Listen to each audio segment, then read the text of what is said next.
Maayos ba? Oo, ako, Alright. tinig mo. Yes, clear. Yes. Alright. Oh, So, let's start. let's start. Salamat, Panginoon. So, let's start with the prayer. Hallelujah, Father God. Thank you po. Maraming salamat po. Maraming salamat po for this day, Panginoon. For this beautiful morning, Panginoon. And, um, sa regalong buhay na ibinigay mo sa aming dalawa ni Sister Tia, Panginoon. Maraming salamat. Hallelujah, Father. Lord Amen. God, grateful po ako sa privilege na pagbabasa ng iyong salita with my sister in Christ, Thea, and for the opportunity na mag-grow in faith together with her. Lord God, thank Amen. you for Amen. providing a partner in this journey, Panginoon, that we may encourage and uplift each other, Panginoon. Lord God, we recognize that merely reading your word is not enough, Panginoon, but we must also apply it in our lives, Panginoon, and help us to see the learnings, the lesson, Panginoon. Help us to not just gain knowledge, but to gain wisdom and transformation, Panginoon. Your Spirit guide us to understand and obey your teachings, Panginoon. And may we be changed, Panginoon, by the power. This we pray in Jesus' name. Amen. Amen. Amen. Amen. Okay, Amen. salamat, Lord. Okay, so paano ba natin ito gagawin? Chapter 1 ng Genesis, Mm-mm. magbabasa. Tagalog ako Mm-mm. Tagalog. Okay, Tagalog. Sige, Ikaw, Tagalog. English ka ba? Oh, English, Tagalog. English, Tagalog. Pero English. English ka, okay. Sige. Sige, Tagalog ako. So, chapter 1 tayo. Paano Sige. natin gagawin? Chapter 1 Gagawin. ako, chapter 2 ka? Hindi. Kailangan nating basahin chapter 1. Babasahin mo with your own mouth, with your own eyes, with your own ears. Kailangan lumabas sa bibig natin yung word of God. And ikaw at ako. Tayong dalawa. Okay, so sabay tayo. Pareho, hindi tayo akin 1, sa'yo 2. Okay. Kailangan dumaan sa ano natin, pareho. Oo. So, paano? Tagalog yung Bible ko eh. O, Tagalog sa'yo. Tagalog yung dala ko. Basahin mo yung 1 and 2 in Tagalog. Or Sige. tapos ako 1 and 2 in English. Okay, Sige. Sige. Praise God. Thank you, Lord.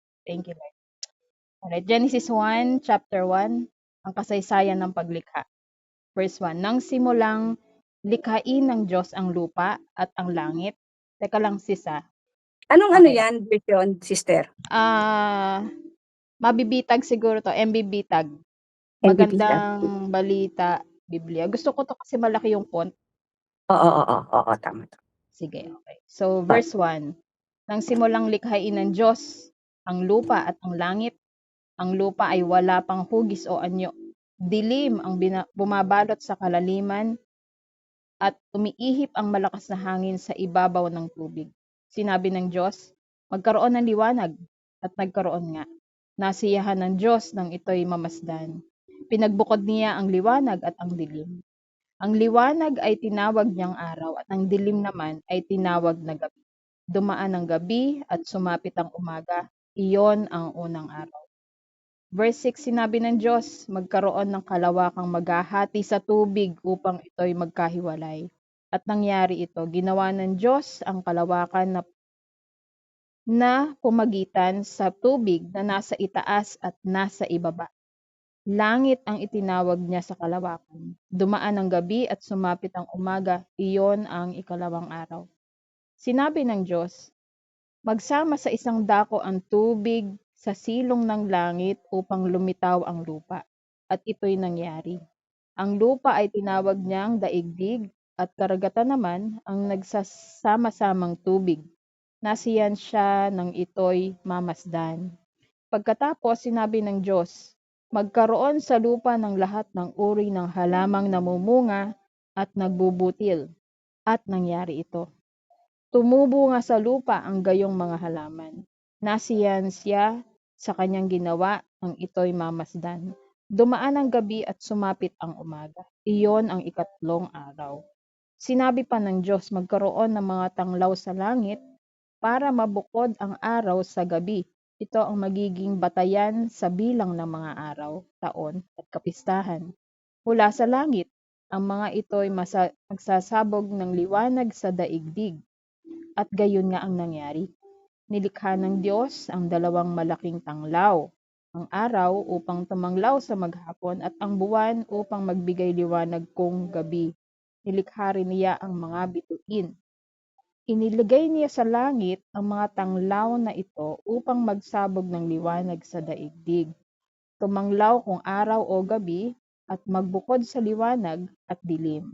Pinakbasdan ng Diyos ang kanyang ginawa at siya'y nasiyahan. Dumaan ang gabi at sumapit ang umaga, iyon ang ikaapat na araw. Sinabi pa ng Diyos, magkaroon sa tubig ng maraming bagay na may buhay at magkaroon din ng mga ibon sa himpapawid. Nilikha ng Diyos ang mga dambuhala sa dagat at lahat ng bagay na nabubuhay sa tubig at lahat ng uri ng ibon. Minasdan niya ang kanyang ginawa at siya'y nasiyahan. Pinagpala niya ang mga ito at sinabi, magpakarami ang lahat ng bagay na nabubuhay sa tubig at punuin ang karagatan. Magpakarami rin ang mga ibon at punuin ang daigdig. Dumaan ang gabi at sumapit ang umaga, iyon ang ikalimang araw. Sinabi ng Diyos, magkaroon ng lahat ng uri ng hayop sa lupa, maaamo, maiilap, malalaki at maliliit. At gayon nga ang nangyari. Nilikha nga niya ang lahat ng ito at siya'y lubos na nasiyahan nang mamasdan ang mga ito. Pagkatapos likhain ang lahat ng ito, sinabi ng Diyos, ngayon lalangin natin ang tao. Ating gagawin siyang kalarawan natin. Siya ang mamamahala sa mga isda, mga ibon at lahat ng hayop, maging maamo o mailap, malaki o maliit. Nilalang nga ng Diyos ang tao ayon sa kanyang larawan. Lumalang siya ng isang lalaki at isang babae at sila'y pinagpala. Wika niya, magpakarami kayo at punuin ng inyong mga supling ang buong daigdig at pamahalaan ito. Binibigyan ko kayo ng kapangyarihan sa mga isda, sa mga ibon at sa lahat ng maiilap na hayop, maging malalaki o maliliit. Bibigyan ko rin kayo ng lahat ng uri ng butil at mga bungang kahoy na inyong makakain. Ang lahat ng halamang luntian ay bibigay ko naman sa maiilap na hayop, malaki man o maliit, at sa lahat ng mga ibon. At ito nga ang nangyari. Pinagbasda ng Diyos ang lahat niyang ginawa at lubos siyang nasiyahan. Dumaan ang gabi, sumapit ang araw, ito ang ika-8 na araw. Chapter 2. Gayon nilikha ng Diyos ang lupa, ang langit at lahat ng bagay na naroroon. Sa loob ng 6 na araw, tinapos niyang likhain ang lahat ng ito at siya'y nagpahinga sa ika-7 araw. Pinagpala niya ang ika-7 araw at itinangi sapagkat sa araw na ito siya nagpahinga. Sa araw na ito siya nagpahinga matapos likhain ang lahat. Ganito ang pagkalikha sa lupa at sa langit, ang halamanan ng Eden. Nang likhain ni Yahweh ang lupa at lahat ng bagay sa langit, wala pang anumang halaman o pananim sa lupa. Sapagkat wala pang ulan noon at wala pa ring magsasaka. Ngunit mayroon ng bukal ng tubig na dumidilig sa lupa. Nilikha ng Diyos ang tao mula sa alabok, hiningahan sa ilong, at nagkaroon ng buhay. Naglagay si Yahweh ng isang halamanan sa Eden, sa dakong silangan, at doon dinala ang taong kanyang nilalang. Pinasibo niya roon ang lahat ng uri ng kahoy na nakalulugod sa paningin at masasarap ang bunga. Sa gitna ng halamanan naroon ang punong nagbibigay buhay at ang punong nagbibigay ng kaalaman tungkol sa mabuti at masama. Umaagos sa Eden ang isang ilog na dumidilig sa halamanan. Paglabas doon, ito'y nahahati sa 4 na sanga. Ang una ay tinawag na Pison at ito'y umaagos sa lupain ng Havila. Lantay ang ginto roon at marami ring bedelyo at batong onis. Ang ikalawang sanga ng ilog ay tinawag na Manggion at umaagos sa lupain ng Ethiopia. Tigris naman ang itinawag sa ikatlong sanga at umaagos naman ito sa silangan ng Assyria. Ang ikaapat na sanga ay ang Euphrates.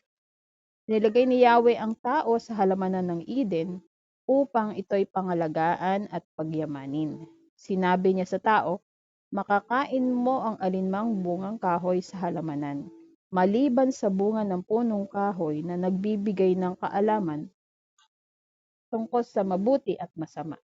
Huwag na huwag mong kakanin ang bungang iyon, mamamatay ka kapag kumain ka. Matapos gawin ang lahat ng ito, sinabi ni Yahweh, hindi mainam na mag-isa ang tao. Bibigyan ko siya ng makakasama at makakatulong. Kaya lumikha siya ng mga hayop sa parang at ibon sa himpapawid. Inilapit sa tao at pinaubaya dito ang pagbibigay ng pangalan sa mga iyon. Kung ano ang kanyang tawag, iyon ang magiging pangalan nila. Ang tao nga ang nagbigay ng pangalan sa lahat.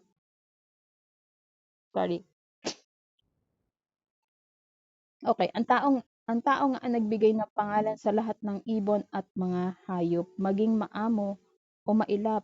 Ngunit wala isa man sa mga ito ang angkop na kasama at katulong niya.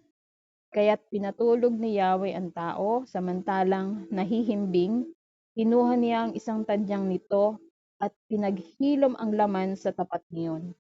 Ang tadyang na iyo'y ginawa niyang isang babae at nilapit sa lalaki. Sinabi ng lalaki, sa wakas, narito ang isang tulad ko, laman ng aking laman, buto ng aking buto, babae ang siyang itatawag sa kanya. Sapagkat sa lalaki nagmula siya. Ito ang dahilan, kaya iniwan ang lalaki ang kanyang ama at ina upang sumama sa kanyang asawa sapagkat sila'y nagiging iisa. Kapwa sila hubad, gayon may hindi sila nahihiya. Okay, praise Amen. God. Thank you, Lord. Ako naman, English. Sige. Yes. Thank you, Lord.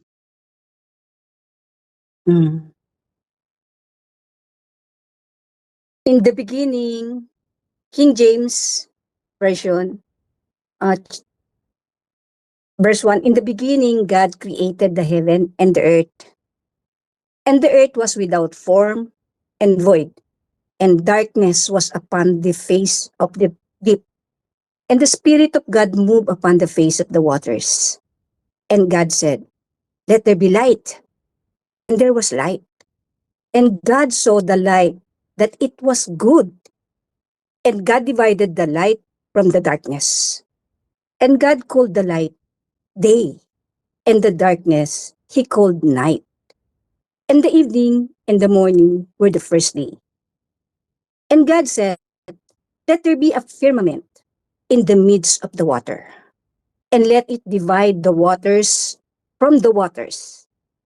And God made the firmament, and divided the waters which were under the firmament from the waters which were above the firmament. And it was so. And God called the firmament heaven. And the evening and the morning were the second day.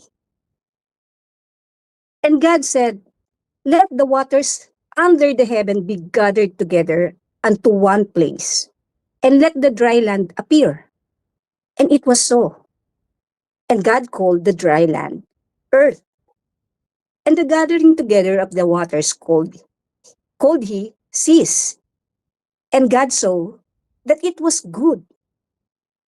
And God said, let the earth bring forth grass, the herb yielding seed, and the fruit, tree yielding fruit after his kind, whose seed is in itself upon the earth. And it was so. And the earth brought forth grass, and herb yielding seed after his kind, and the tree yielding fruit, whose seed was in itself after his kind.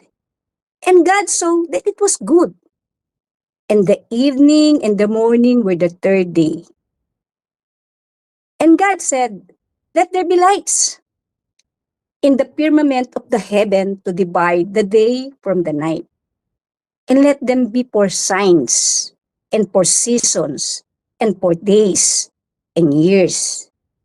And let them be for lights in the firmament of the heaven to give light upon the earth. And it was so. And God made two great lights, the greater light to rule the day, and the lesser light to rule the night. He made the stars also, and God set them in the firmament of the heaven to give light upon the earth, and to rule over the day and over the night, and to divide the light from the darkness. And God saw that it was good. And the evening and the morning were the fourth day. And God said, let the waters bring forth abundantly the moving creature that had life, and fowl that was fly above the earth in the open firmament of heaven.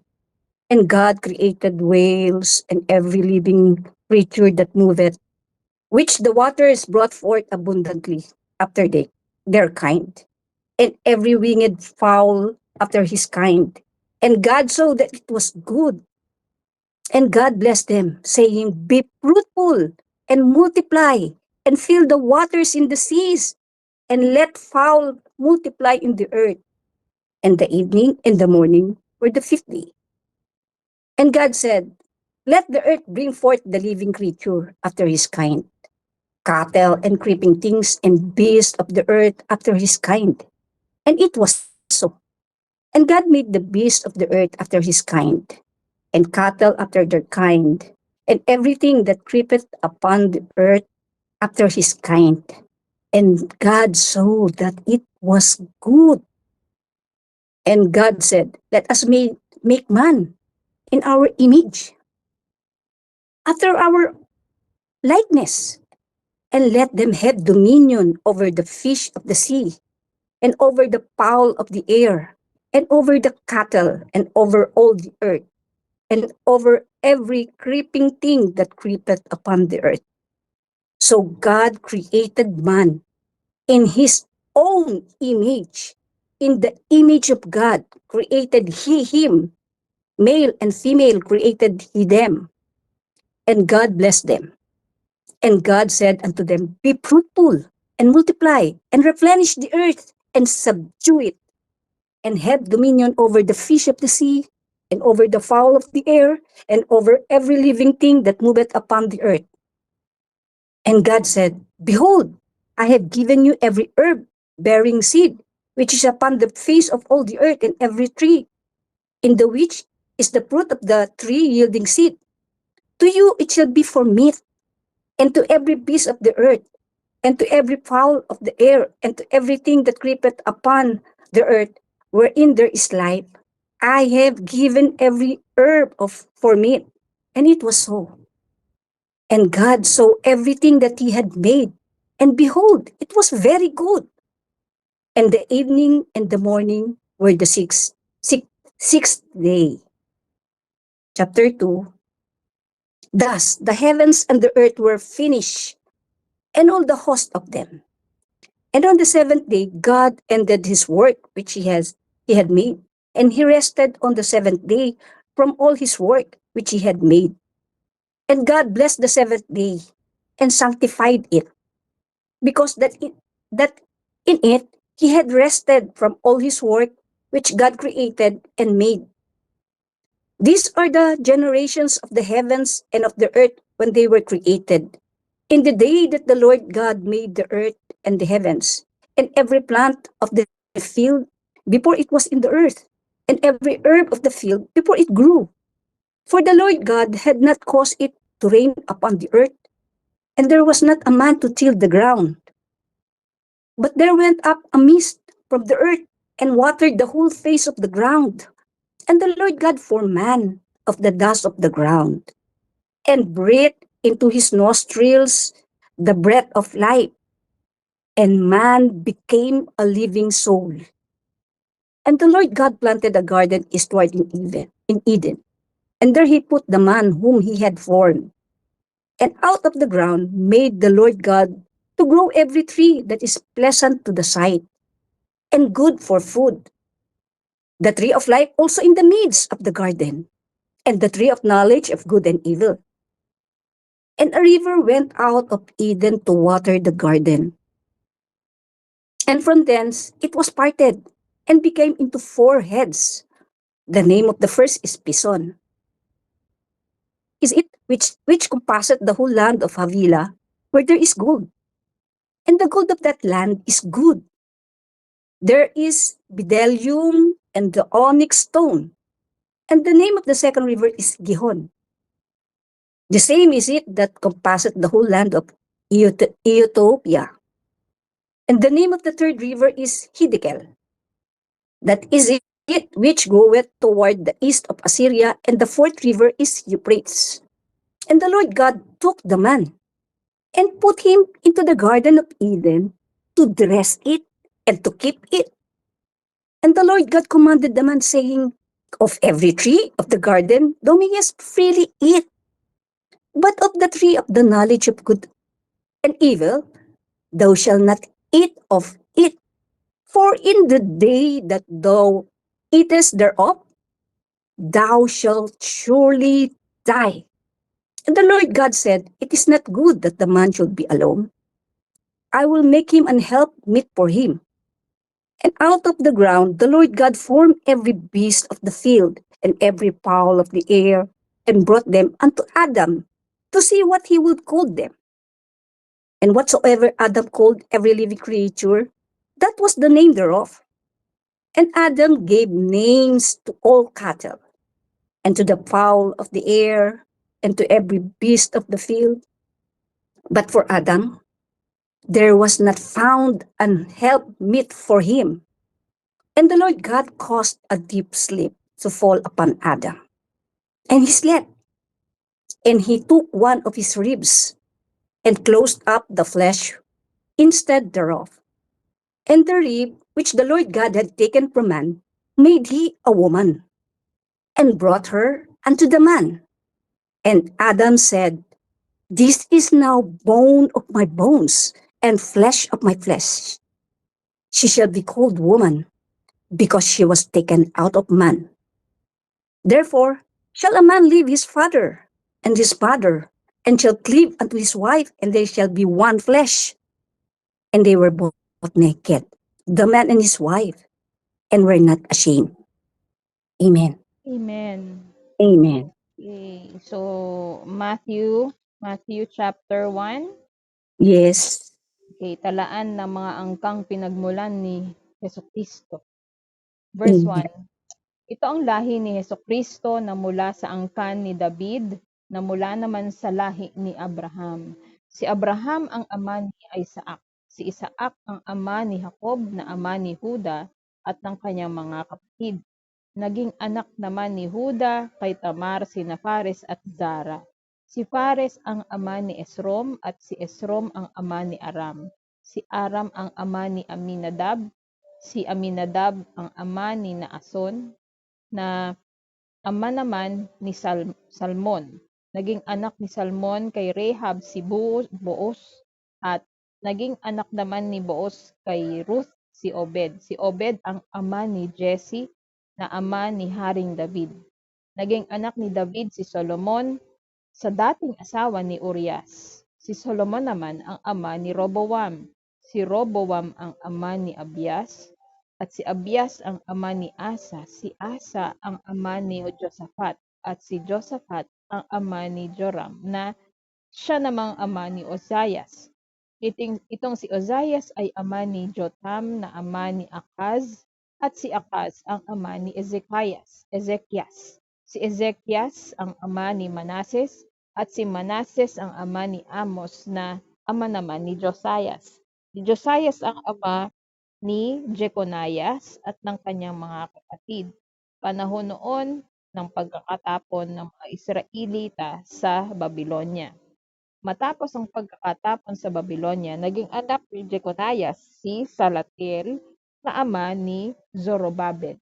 Si Zorobabel ang ama ni Abiud, na ama ni Eliakim, at si Eliakim ang ama ni Azor. Si Azor ang ama ni Sadok, na ama ni Akim. Itong si Akim ang ama ni Eliud. Si Eliud ang ama ni Eleazar. Si Eleazar ang ama ni Matan, na ama ni Jacob. At si Jacob ang ama ni Jose, na asawa ni Maria. Si Maria naman ang ina ni Jesus, na tinatawag na Kristo. Sa makatwid, 14 ang salin lahi mula kay Abraham hanggang kay David. 14 mula kay David hanggang sa pagkakatapon ng mga Israelita sa Babylonia, at 14 din mula sa pagkakatapon sa Babylonia hanggang kay Kristo. Okay. Ang pagkapanganak kay Hesukristo. Verse 18, ganito ang pagkapanganak kay Hesukristo. Si Maria na kanyang ina at si Jose ay nakatakda ng pakasal. Ngunit bago sila nakasal, si Maria ay natagpo ang nagdadalang tao. Ito ay sa pamamagitan ng Espiritu Santo. Isang taong matuwid itong si Jose na kanyang magiging asawa, ngunit ayaw niyang mapahiya si Maria. Kaya ipinasya niyang hiwalayan ito ng lihim. Samantalang iniisip ni Jose ito, nagpakita sa kanya sa panaginip ang isang anghel ng Panginoon.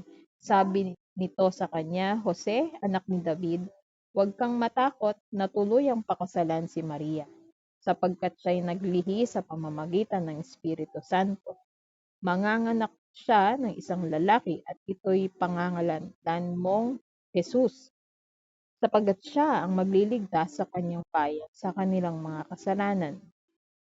Nangyari ang lahat ng ito upang matupad ang sinabi ng Panginoon sa pamamagitan ng propeta, maglilihi ang isang dalaga at manganganak ng isang lalaki, at tatawagin itong Emmanuel, ang kahulugay kasama natin ang Diyos. Nang magising si Jose, sinunod niya ang utos ng anghel ng Panginoon, pinakasalan niya si Maria. Ngunit hindi ginalaw ni Jose si Maria hanggang sa maipanganak nito ang isang sanggol na lalaki na pinangalan niyang Jesus. Amen. Amen. Thank you. The book of the generation of Jesus Christ, the son of David, the son of Abraham. Abraham begat Isaac, and Isaac begat Jacob. And Jacob begat Judas and his brethren. And Judas begat Pares and Zara of Tamar. And Pares begat Esrom. And Esrom begat Aram. And Aram begat Aminadab. And Aminadab begat Naason. And Naason begat Salmon. And Salmon begat Boaz of Rashab. And Boaz begat Obed of Ruth. And Obed begat Jesse. And Jesse begat David the king. And David the king begat Solomon of her that had been the wife of Urias. And Solomon begat Roboam. And Roboam begat Abaya. And Abaya begat Asa. And Asa begat Josaphat. And Josaphat begat Joram. And Joram begat Ozias. And Ozias begat Joatam. And Joatam begat Akas. And Akas begat Ezekias. And Ezekias begat Manasses. And Manasses begat Amon. And Amon begat Josias. And Josias begat Jeconias and his brethren, about the time they were carried away to Babylon. And after they were brought to Babylon, Jeconias begat Salatiel, and Salatiel begat Zorobabel. And Zorobabel begat Abiud, and Abiud begat Eliakim. And Eliakim begat Azor, and Azor begat Sadok, and Sadok begat Akim, and Akim begat Eliud. And Eliud begat Eleazar, and Eleazar begat Matan, and Matan begat Jacob. And Jacob begat Joseph, the husband of Mary, of whom was born Jesus, who is called Christ. So all the generations from Abraham to David are 14 generations. And from David until the carrying away into Babylon are 14 generations. And from the carrying away into Babylon and to Christ are 14 generations. Now, the birth of Jesus Christ was on this wise. When as his mother Mary was espoused to Joseph, before they came together, she was found with child of the Holy Ghost. Then Joseph, her husband, being a just man, and not willing to make her a public example, was minded to put her away privily. But while he thought on these things, behold, the angel of the Lord appeared unto him in a dream, saying, Joseph, thou son of David, Fear not to take unto thee Mary thy wife, for that which is conceived in her is of the Holy Ghost. And she shall bring forth a son, and thou shalt call him his name Jesus, for he shall save his people from their sins. Now all this was done, that it might be fulfilled which was spoken of the Lord by the prophet, saying, Behold, a virgin shall be with child, and shall bring forth a son, and they shall call his name Emmanuel, which being interpreted is God with us.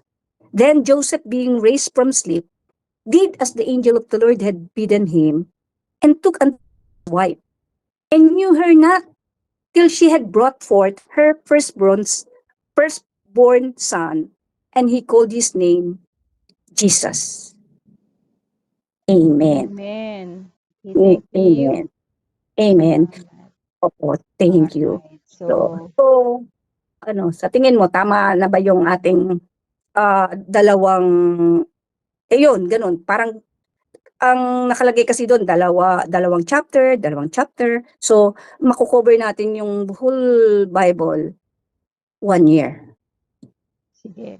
So, although bitin, syempre bitin Parang ano, bitin pero oo, hindi pa natin na, hindi pa kasi natin na, yung flow kung saan tayo lilid ng Lord, hindi pa natin maano masyado, 'di ba? oo nga Parang eh, hindi oo pa nga eh. natin masyadong, pero Mm, hayaan lang natin kasi ililid naman tayo ni Lord kung ano yung dapat nating gagawin. Kasi mm. kung gusto natin yung desire natin to read the Bible, hindi yun galing sa atin eh. Yun nga Sa eh. Holy Spirit yun galing na Mm, nag-i-inspire para basahin natin yun. yes, So, kung siya yung naglagay sa puso natin yun, tuturuan niya rin tayo paano ito gawin. mm, So, hayaan lang natin. Oo, parang yes. parang bitin pa, pero matututunan din natin 'yan, 'di ba? Oo, oo. Tsaka ano, Oo. eh, parang ang daming nung binabasa parang ang dami kong reaksyon na, ito pala yun. Parang yung mga verse na nami-miss ko na Oo. parang hindi ko 'to nabasa noon. Ayun Yeah, parang yeah. Nabasa mo meron palang ngayon? ganito, meron palang Yes. ganyan. Oo, Mm. oo. So, minsan Kasi natitigilan ako 'pag nagbasa. oo, tsaka isa pa, we believe the Holy Spirit is with us, teaching us, giving us understanding dito sa word, lalo na dalawa tayo, Mm, 'di ba? mm. Siya nagtuturo sa ating dalawa. Tuturuan niya tayong Amen. dalawa. Amen. Bibigyan niya tayo ng knowledge na yung nandun sa puso natin na dinidesire natin mula sa kanya. Bibigyan niya tayo understanding sa word niya na parang hindi ko 'to nakita noon, Ah, paano nakikita ko 'to, 'di ba? Parang oo nga, so eh. isusulat na lang natin yung mga parang na points na nakita natin. So kahit nagbabasa tayo para tayo nag-aaral, Mm. 'di ba? Parang yung pino-point niya puwede tayong tumigil, isulat natin. Oo, So puwede nating balikan kung pagtapos natin i-close yung Bible natin, puwede natin ulit balikan. Kaya naman natin 'to ginagawa is to discipline, 'di ba? yes, Kasi oo. minsan 'pag mag-isa lang Tama tayo, yun. "Ay mamaya na lang 'yan," tapos hanggang lumipas na Oo yung nga, araw, eh. di natin Hindi nabasa. mo So na tayong dalawa nadidisiplin kasi sabihan kita, sabihan mo ko, "Oy sister mm. parang di yata tayo nagbasa ngayon, Oh, Oo hanggang nga, matapos yun nga natin yun, yun, eh. oo, 'di ba? So nadidisiplina tayo, pero the Lord is dealing with us individually pa din. Tinuturuan pa Amen. rin niya tayo, iba pa rin yung tayong dalawa, tinuturuan niya tayong dalawa, pero individually, I believe, Meron, tinuturuan niya yes. tayo, oo, na yung mga bagay na kasi ang ano naman natin, yung madisiplina tayo, 'di ba? Mm. Talagang basahin mo 'yan hanggang 'di ba yun nga sabi mo, basahin Oo natin nga, yung buong eh. Bible. Oo nga, eh. Maganda yun 'pag may kasama ka talagang siyempre maaano ka talaga, minsan yung flesh natin, parang, "Mamaya na 'yan, o kaya lang meron akong gano'n." Oo. Oo, Mm. 'di ba?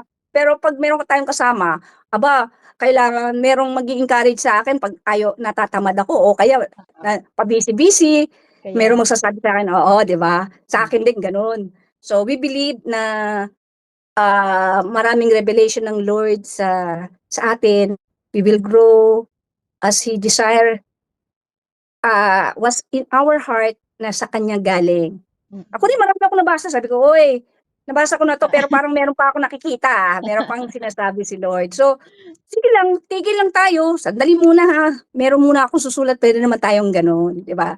Sandali, isusulat ko 'to kasi mamaya aanuhin ko, babalikan ko, parang gano'n. Mm. Oo, 'yun. So, Sige. what next? Okay, so that ends our day. Mag-end tayo ng Amen. prayer.